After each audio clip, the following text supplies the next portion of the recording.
तो हेलो दोस्तों, जैसे कि मैं आपको पहले ही बता चुका हूँ कि आज रात हम इसी डरावने भूतिया खंडहर जैसे घर में रहने वाले हैं। तो चलिए दोस्तों, मैं आपको इस बड़े हॉल की सैर करवाता हूँ। ये कहते हुए लव अपने फ्रेंड दिनेश को कैमरा घुमाने को बोलता है। तो दोस्तों, जैसा कि आप देख रहे हैं, ये काफी पुराना हॉल है। यहाँ पर एक तस्वीर लगी हुई है। मैं आपको इस तस्वीर के बारे में बताना चाहता हूँ। ये तस्वीर इस घर के मालिक की है और उसकी पत्नी की है, और कैमरा उस तस्वीर की तरफ घूम जाता है। ये तस्वीर एक आदमी और एक औरत की रहती है। लव के ध्यान से देखने पर उसे औरत की आंखों में से खून गिरता हुआ दिखाई देता है। लव हड़बड़ा जाता है और अपनी आंखें मसल कर उस तस्वीर को दोबारा देखता है। तस्वीर बिल्कुल सामान्य रहती है। उसे समझ नहीं आता आखिर ये सब कैसे हुआ, और शायद ये मेरा वहम था। ये सोचते हुए लव आगे बढ़ता है। तो देखिए, ये इस घर के मालिक है, जयदेव प्रसाद, और उनकी पत्नी मोहिनी देवी की ये तस्वीर है। तो दोस्तों, हम आगे बढ़ते हैं। तो चलिए, हाल आप देख ही चुके हैं। यहाँ पर एक बड़ी तस्वीर है, आलीशान सोफा और पुराने जमाने का टीवी।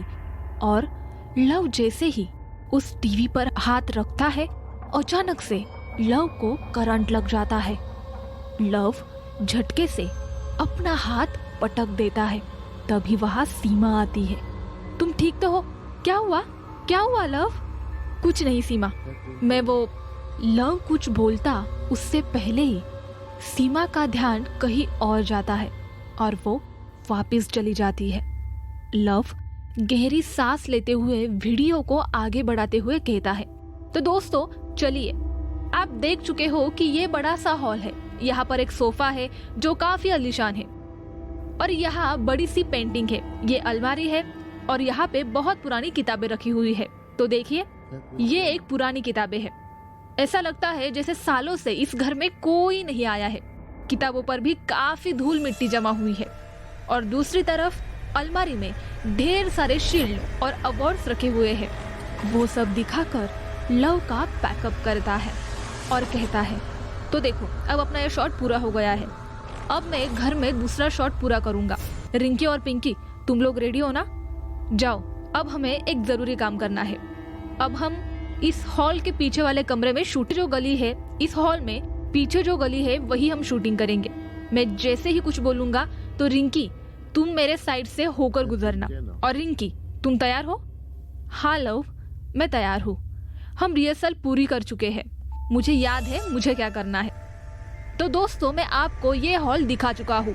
अब इस गली के पीछे जो कमरा है हम वहां जाते हैं। तभी पीछे से एक साया गुजरता है। दिनेश, जो कि कैमरामैन रहता है, वो एकदम से घबरा जाता है। घबराहट के मारे वही बेहोश हो जाता है। लव दिनेश पर पानी छिड़क कर उसे होश में लाता है। दिनेश से बेहोश होने का कारण पूछता है। दिनेश कहता है, लव, मैंने तुम्हारे पीछे से अभी एक साया गया हुआ देखा है। तभी लव दिनेश से कहता है, अरे घबराओ मत दोस्त, ये सब हमारा प्लान है। और जो पीछे से गया ना, वो कोई और नहीं बल्कि पिंकी है। मैंने उसे कहा था कि मेरे पीछे से जाए, घबराने की कोई जरूरत नहीं है। तो तुम्हें मुझे पहले कहना चाहिए था ना कि ये सब स्क्रिप्टेड है। मैं तो डर गया। ये कहते हुए दिनेश ने अपना कैमरा फिर से थाम लिया और शूटिंग में लग गया। तो दोस्तों, अब हम चलते हैं आगे की तरफ। तो देखो दोस्तों, ये रहा घर, और ये है घर का किचन जो काफी पुराना है और इस पर धूल मिट्टी जमा हो चुकी है। इस तरह लव सारे घर की शूटिंग कर लेता है। शूटिंग खत्म होते ही कट के साथ लव थका हारा वही कुर्सी पर बैठ जाता है। तभी उसे एहसास होता है उस कुर्सी पर कोई बैठा हुआ है। जैसे ही वो उठता है और नजर दौड़ाता है, कुर्सी तो बिल्कुल खाली रहती है। लव के कुछ समझ नहीं आता आखिर उसके साथ हो क्या रहा है। तभी परिधि आ जाती है। तो चलो अब कुछ खा लिया जाए।